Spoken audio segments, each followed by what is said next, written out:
or 2 summers, I think. So she has quite a bit of work. She had to kind of cut some things down and fit into a presentation. I think there's a distinction, of course. It's really good work, so hopefully you will pay attention and ask her lots of questions.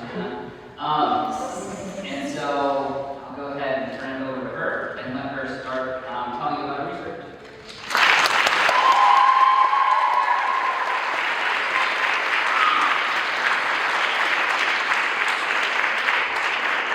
Hi everyone, thank you guys so much for coming to my presentation. Oh my gosh. Wait, sorry guys. Anyone, so this is the synthesis and molecular in silico analysis of a novel pyrazole derivative and its potential for targeted colorectal cancer therapy against CRC kinases. So, as you can tell, it's kind of a lot for a title, and so we're going to first break it down in our introduction. So, first, what is cancer? You guys probably all kind of know, but cancer is the uncontrolled growth of cells, and 90% of these cancer types originate in from epithelial cells due to how fast they replicate. And the DNA replication phase, or S phase of the cell cycle, mutations and overexpressions of genes can go unchecked by perforating enzymes much more easily, and that's due to how fastly these cells replicate. So currently, cancer is the leading cause of death, with colorectal cancer being the third most diagnosed and leading cause of cancer deaths. So this kind of increases with age, and it's very prevalent both men and women. So we kind of do need more treatments. And so these are the kinds of treatments that are currently in existence for cancer. First, you can also you can probably get cancer surgery, and this is kind of one of the faster ones. It's pretty much how as soon as they cut it out. And so they're basically just cutting out cancerous areas of the organ. Chemotherapy kills off all fastly replicating cells, and radiation would shrink the size of the cancer mass. And then there's immunotherapy, which basically gives your immune system a boost to fight off the cancer cells. And lastly, today we're going to talk about targeted drug therapy. So what is targeted therapy?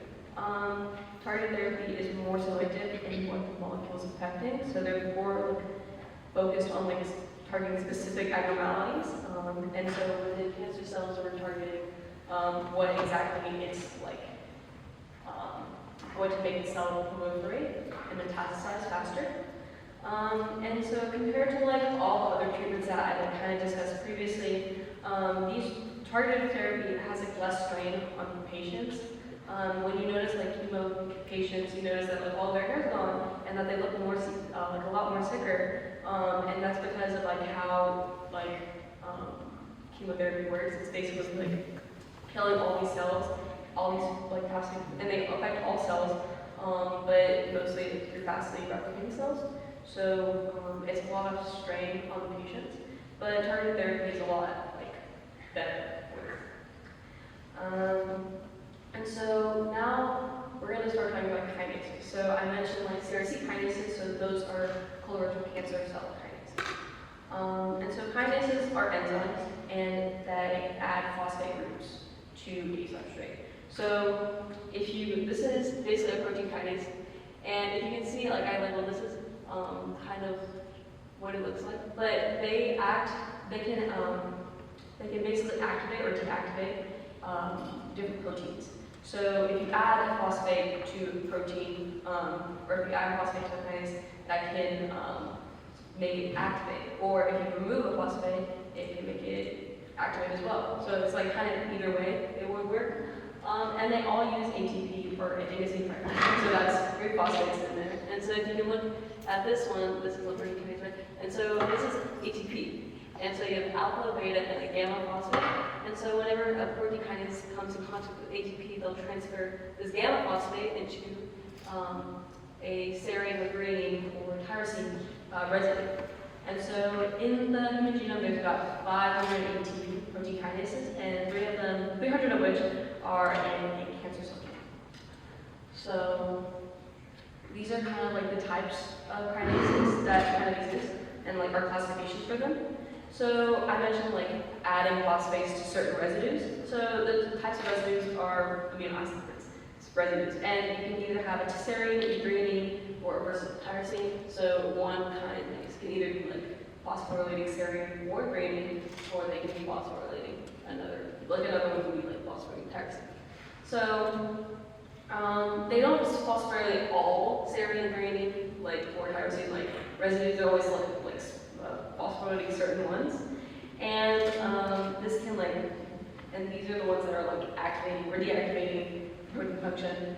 And many of these kinases follow the kinase pathway. So the reason why these kinases are probably the start of cancerous cells, like cancer proliferation, is because the kinase pathway, basically you have a bunch of different kinases, and they all phosphorylate each other to finally phosphorylate the last one. So you'll have one, like a really popular one is like the MAP kinase. So you have MAP kinase, so MAPK, and then you have MAPK, and they're basically, it keeps going down the line. But basically they're all phosphorylating each other, and along the way that can get protein dysregulated, and that's the start of like phosphorylating more proteins than you need, or at more times than you need. And then when you're phosphorylating, you're basically changing the protein structure, and that can become an oncogenic when it's regulated. And so another type of kinase, or like we're gonna, like another characteristic, is the presence of a receptor binding motif. So these are found in, they're supposed to be found between the C and N lobes of the protein kinase, and can basically activate or deactivate the kinase. Eukaryotic, so like the other kind of like characteristic is atypical versus eukaryotic. And eukaryotics or EPKs have these, and APKs, or atypical protein kinases, do not have them. But remember, we also have to always have ATP to make these kinases work. So by utilizing kinases need for ATP, we can just block the ATP binding site instead of having like, oh, we don't have a receptor binding motif, what are we going to do? It's always there, ATP is always needed. So now the kinases I really worked with. So the first kinase I really worked with was FLT3, which is stands for FMS, like tyrosine kinase 3. And obviously it's a tyrosine protein kinase. And while it's primarily found in hematopoietic cells, or blood-making cells, thank you, Dr. Lynch, it's present in 5.5% of colorectal cancer cases. And this kinase specifically has, when it's mutated, it has a phenylalanine ring. And if you've ever seen like phenylalanine, like the amino acid, it has a really big benzene ring on it. And so that poses a challenge for molecular inhibitors because it has really big steric hindrance and prevents like any molecular producer like try and bind with it. But like ATP could probably still bind with the kinase in their ATP binding spot. And then the other one that I worked with was RIOK2. And RIOK2 is right open reading frame kinase 2. And this is a serine threonine atypical protein kinase. Specifically, this one shows high expression in colorectal cancer, melanoma, non-small cell lung carcinoma, and glioblastoma. And when it forms a complex with other kinases, it like becomes, or it can like start to promote like malignant tumors. And then the paper that had covered this kinase had actually synthesized a promising molecular inhibitor for RIOK2. So now it's like the molecular inhibitor I have worked with. So when we're deciding to like inhibit these kinases, we find molecular inhibitors. And so I basically worked with pyrazolone inhibitors. So you might be asking, what's a pyrazolone? And they are 5-membered heterocyclic compounds with 2 adjacent nitrogen atoms in the carbonyl group. So like This one right here is kind of like a basic pyrazole. This basically like is saying, oh, this 5-member, you like pentagon, 2 adjacent nitrogen, like right there, and then carbonyl groups with a bonded oxygen. And these are basically growing in the pharmaceutical world. They have a bunch of other applications besides just cancer, and like have like some antiviral, antibacterial uses. But they're primarily used because they have like very, very high polarities. You have 2 nitrogens and carbonyl, so like it's gonna possess like very high molecular or like very high polarities. And in the lab that I had worked, they had synthesized like 24 pyrazole derivatives, and I worked with the 4th pyrazole. So this is the 4th. So this is the pyrazole I worked with, and so it kind of looks like this is kind of like the pyrazole part of this entire thing. And so now we have like our goal of this project, or basically what I kind of saying in my title. Basically, by blocking the AT binding site of cancer cells, protein kinase with strong binding pyrazole derivative, we can inhibit their activity and thus prevent the proliferation of these cancers. So, like Dr. Berg said, like a lot of my work is like organic synthesis, like biology, but this is kind of like more like chemistry work. So first up, I have like a bunch of reactions that I set. So whenever we do like reactions, we have a lot of, we have organics, like organic materials, and we also have aqueous materials. And our compound is organic. So basically we want to separate these layers of each other. And so we do this thing called a workup. And so workup basically includes like bringing brine solution into velocity, like after you pour in your reaction mixture. You pour these 2 in, and brine solution is basically like very, very salty water. And it's basically like lowers or increases the density of the aqueous layer, so it falls to bottom. That's what you'll see right here. And then phosphate is like organic solvent, and this will like give more substance to your organic layer, so you have a little bit like less if you spill some, or like if not if you spill some, but if you this is like a stop funnel right here, and after you shake it, it kind of like falls through, and it gives more substance to this layer. So like if some does fall through, you're not losing a lot of product. And then basically, right, like I was saying, you shake this entire thing up, and then it starts to separate out.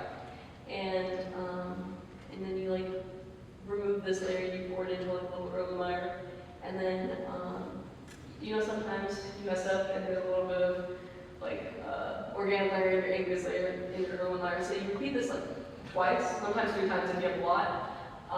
And then you can add an anhydride to your organic layer just to like get any water out, and then you can like throw that out. And then after that, your solvents are evaporated. And then next, we have then their chromatography. So if you took like chem here, you guys did like the chromatography now. This is basically that, just like there's a metal bag and there's like silica now.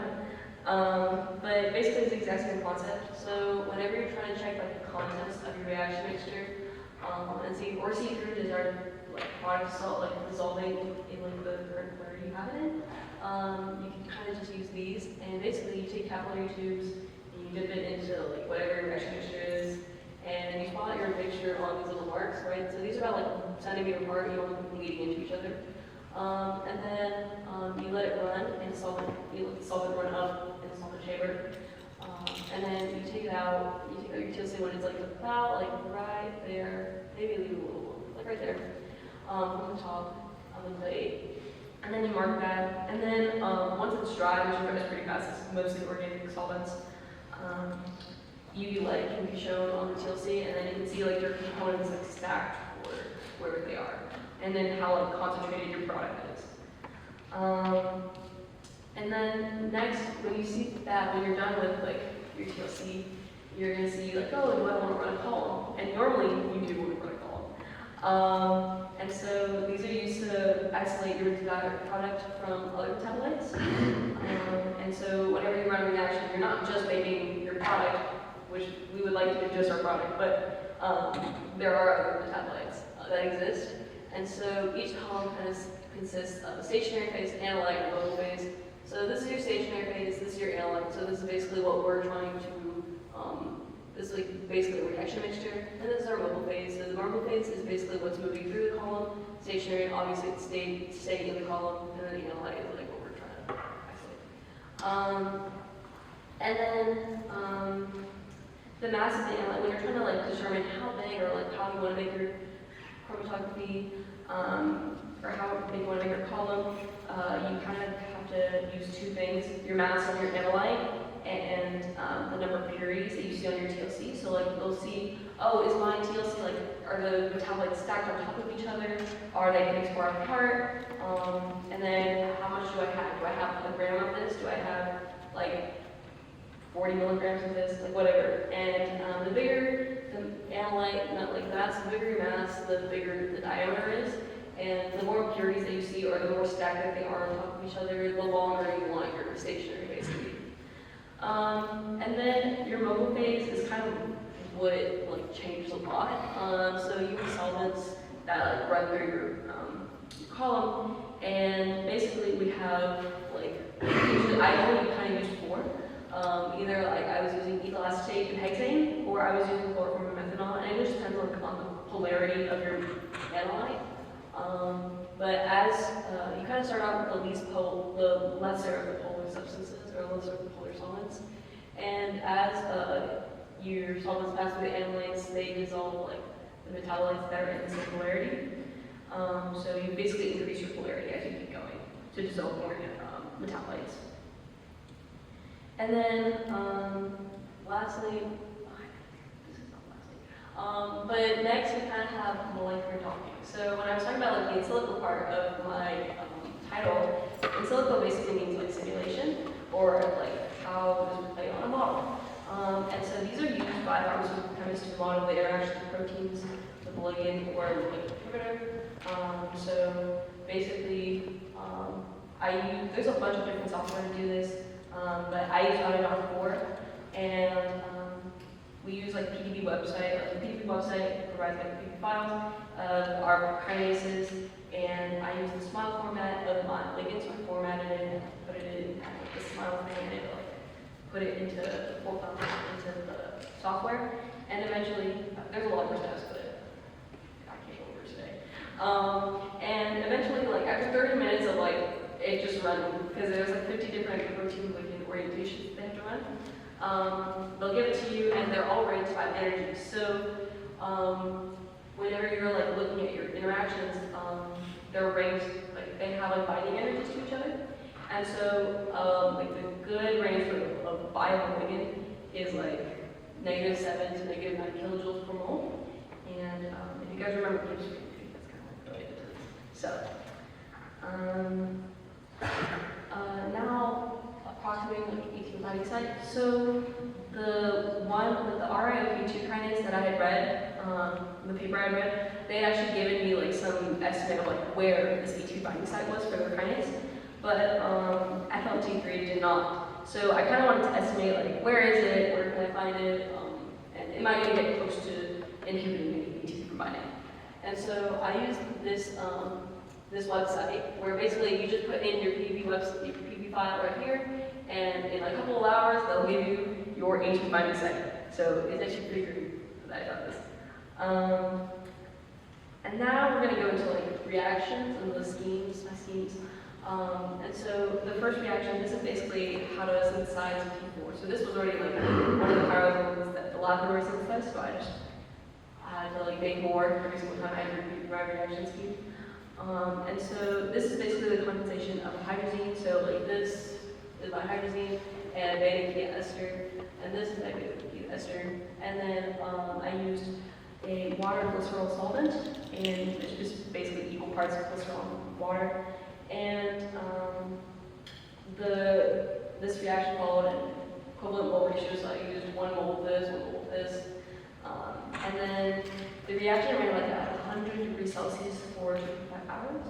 And the way I know what a reaction is done is by checking TLC. So our TLC was done like in 20% ethyl acetate and hexane. And basically I'm checking, is my hydrazine, which is my limiting reactant, is it fully reactive with this, which this might still be in your reaction mixture, but this needs to be fully gone when you're done checking your TLC. And then I did my column also in the last day. So next we have MG0102. So this is a nucleophilic aromatic substitution reaction. And basically I used my previous product, so this is P4, the one I was really talking about before. And then I used another aromatic molecule. So this is 2-fluorophylnitropentadiethyl. And basically I'm trying to connect this one to this little carbonyl right here and make it like not carbonyl anymore. And just like kind of connect it like an ester. It's easy like that. And so the mole ratio for this one was 1 mole of P4, 1.5 moles of this, and then sorry, that's a chloride. I should have. And then 1.5 moles of potassium chloride, or not potassium carbonate, and then DMF is our solvent, but I'm not going to use mole ratio on that because DMF is, I kind of just used as much DMF as I needed because DMF is kind of a big pain to get out when or evaporate. And so this reaction ran for about 300. This reaction ran at about 3 hours for 100 degrees Celsius. And then I checked my TLC in 20% deplacetate because P4 was checked in 20%, so we kind of want to start up there. And then if we decide like, oh, I can't really see any of my spots, we'll increase polarity. So we increased to 70%. And then we were like, okay, this is good. And then we did a column in chlorofluoromethanol. This is how polar it was. We were just like, oh, let's just kind of go here so we don't have to use as much methanol. And then we get into this reaction, which is the third step, and this is the reduction synthesis. So basically, I'm reducing this oxygen into, or this nitro group into an amine. And so we're using our previous, our aromatic substitution product, and then we're using copper bromide and sodium borohydride and ethanol. And so the mole ratio for this one is 1 mole of this, of our, whatever. Anyways, 1 mole of our MG0102, and then 0.4 moles of copper bromide, and then 10 moles of sodium borohydride. And this reaction ran for an hour at 80 degrees Celsius, and then an hour at room temperature. And then we decided to check our TLC at 70% equalocetate and hexane because that's what we checked MG03 or MG01-2 in, and then column was done in hexane equalocetate. And we had a really big trouble like trying to isolate or like purify this compound.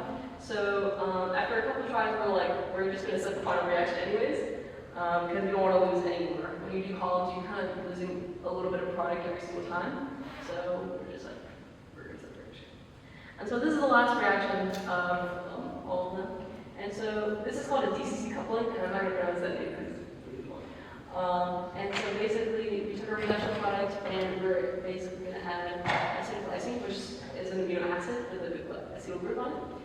And we're going to also have DCC dichloromethane for TCM as our solvent, and then 1-hydroxybenzotriazole or HOBT. And then the mole ratio for this is 1 mole of reduction product, 4 moles of acetylglycine, 4 moles of DCC, and then 4 moles of HOBT. And this reaction ran at room temperature for about 15 minutes.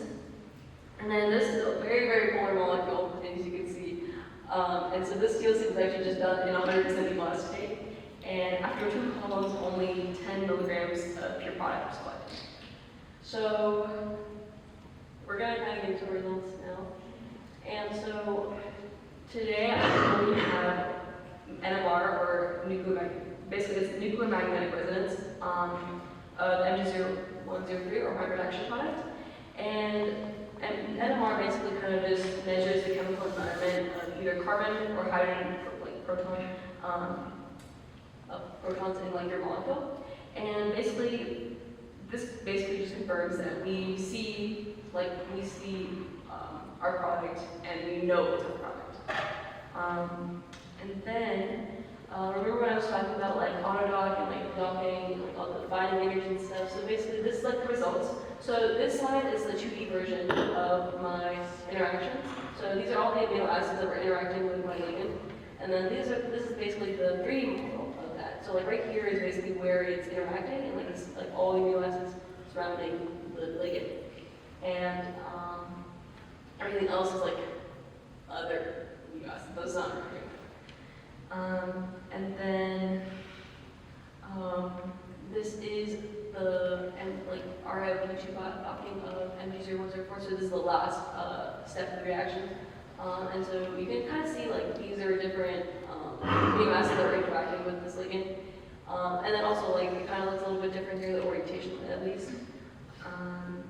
And then lastly, this is the FLT3 docking with MG0104. And as you can kind of see, it's kind of a little more closer to the center, I think. And then also these are just, again, this is the 2D version of what you're seeing. And then when I did my website approximation sites, and so these are basically all of the amino acids that were in the cytosolic center. And so it's kind of hard to read, so I just kind of wrote down for you guys. And this is for RIP2, and this is for FLT3. So again, this is just like catalytic center, like AT body site, and then these are all the amino acids that were surrounded in the AT body site. And so we have our docked binding energies. So remember I was talking about like how having a ligand that would have like -7 to -9 kilojoules per mole was like ideal. So most of these are, like doing pretty good. Like with RIP2, they have like -7 in the range. And we started out with like -3.4, and then we grew to -7.71.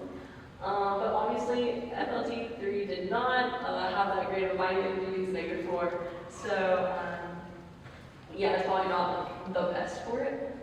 But now we're going to kind of get into discussion. So I kind of just talked about like how difficult it was to isolate MG01 for my production product, and as a result, as well as like my DCC product. And 10 milligrams isn't really enough. So even when you want to confirm, so like when you do NMR, you need about like 30 for carbon, 30 for hydrogen, and 50 for proton. No, 50 for carbon. And 10 milligrams doesn't kind of fit into either of those, so you really can't like confirm if this one was made. And then this is probably due to like the efficiency of the reduction product. And when I check TLCs over and over again, I'm constantly seeing like my metabolites are stacked on top of each other. And every single time I try and do a new column, I would see that like none of my products were coming alone. They were always coming from another spot on top or on the bottom of it. And so it was just kind of hard to isolate. And then we saw that both ligands had both optimal binding energies to RFOP2. They both had -7.71. And then MG0104 did not present a desired binding energy to FLT3. And then our T61, or like the last product that we made, had formed bonds with both monomers in the RIP2 protein kinase. So when I downloaded the PDB website, PDB file for RIP2, they actually came with 2 monomers, and to make one really big polymer of the kinase instead. And so basically, MG0104 had formed like 3 both monomers, and so it kind of just formed between both of them. So it was like on the bottom of both. And that's not near the hinge region that we want it to be of the AT binding site. And so it did not block the ATP from like binding to the protein kinase.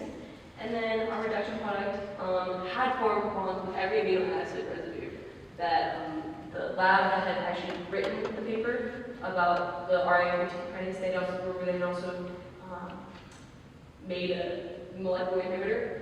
Their molecular inhibitor had binded with every amino acid that the molecule had. So, and then my reduction product had also formed bonds with amino acids that surrounded the predicted AT binding site of the like the one that I found on the website. And then lastly, my DCC product, or my last product, had more bonds closer to the FLT3 AT binding site, but it's not close enough to determine if the AT binding site is going to be like blocked off from ATP. So, and then in conclusion, I think MG0103 is predicted to be a very successful molecular inhibitor for the RIO2 protein kinase. It successfully blocks the AT binding site, so in theory, it should work to prevent like cancer cells from growing. And our DCC product, or MU0104, had not formed successful bonds with the RIO2 and the FLT3 kinases. But that doesn't mean it's over for this molecule.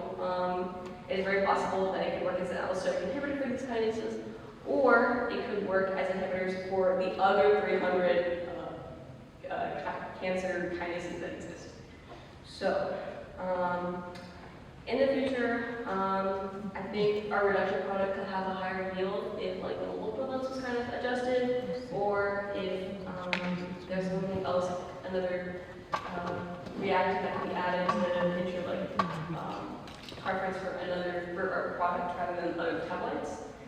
And then we can also use high performance liquid chromatography, or HPLC, which is basically like it's an instrument that does the chromatography instead of me doing it. So I will be there for half a day doing these. And this would ensure like as much product is isolated. And then if I really wanted to, if I had enough to like, if I had confirmed my DCC product, I could also do MGT assays, which is basically like very mechanical, like you learn about it in basic biology technique classes. But basically these, you could do like assays on colorectal cancer stem lines, and these would measure like IC50 values, so the concentration of your ligand or the molecule on these cells, and how much concentration it takes to kill 50% of your cancer cells. And this basically tests the specificity and the effectiveness of the ligand on the cell lines. So, you guys have questions? What was your favorite experiment that you did? I think my second one. So it like kind of came out like very red, and it smelled like cherries. When I was like, wow, this smells just like cherries. And I think it's probably due to like my second starting material, but yeah. I don't know, well, honestly, what was your least favorite part? So whenever you do like columns with chloroform methadone, it like he burns your fingers. Like I would remember like pouring, and like I was like, wow, my fingers like really hurt. Like my hands really hurt. And I was wearing gloves, guys, I swear. And I was like, dang, I had to take off my gloves for a while because I had to put them on ice and stuff. But yeah, guys, that like hurts. Do you plan on continuing your research on agents at Warner? Yes, if I find someone. But I didn't. But you know, I found other research. This girl, she's like talking about like carbines. I think that's really cool. So I'm gonna try to do that.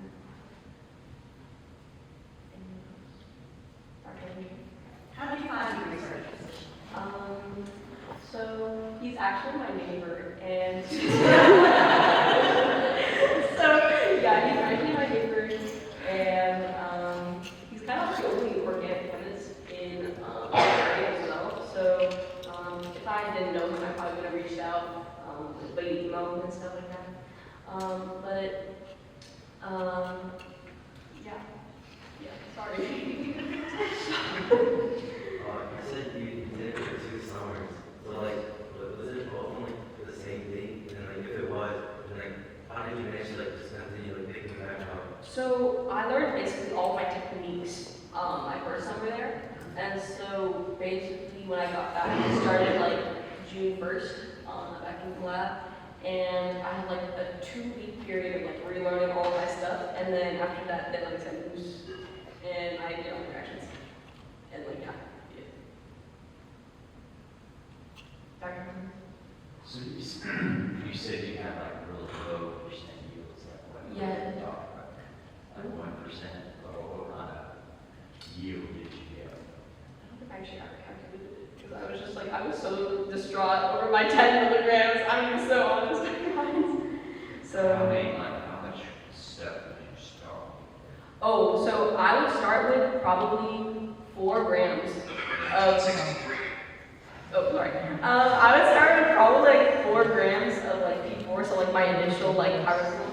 And then at the end of it, like I just lost so much product that I only ended up with like 10 milligrams. Keep in mind, like that's like 4,000 milligrams, and I ended up with 10. So you can imagine how sad I was.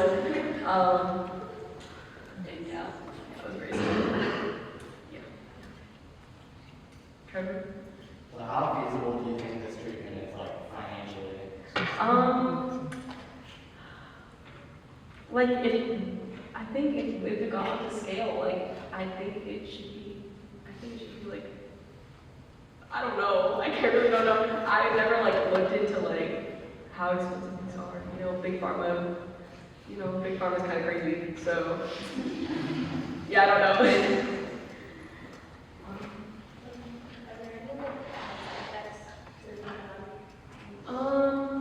I think if you're just like, it's just like some of these, like you don't know if it's gonna like also hurt like normal somatic cells. And you do need a test, like you need to do like clinical trials and stuff like that. It's just like a lot of testing, honestly, that goes into it. And like it's theoretically it's not supposed to, but you never know. Like it could, if it's like binding to the ATP binding site of one, it doesn't mean that it's not going to bind to another ATP binding site of a necessary protein kinase, you know?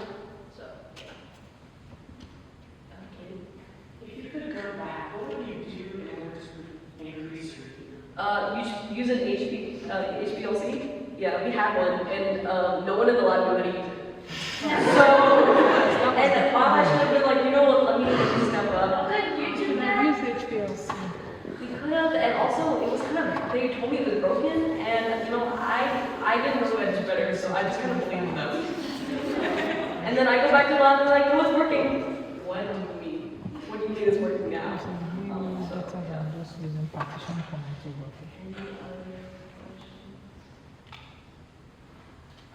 Let me go to my acknowledgements.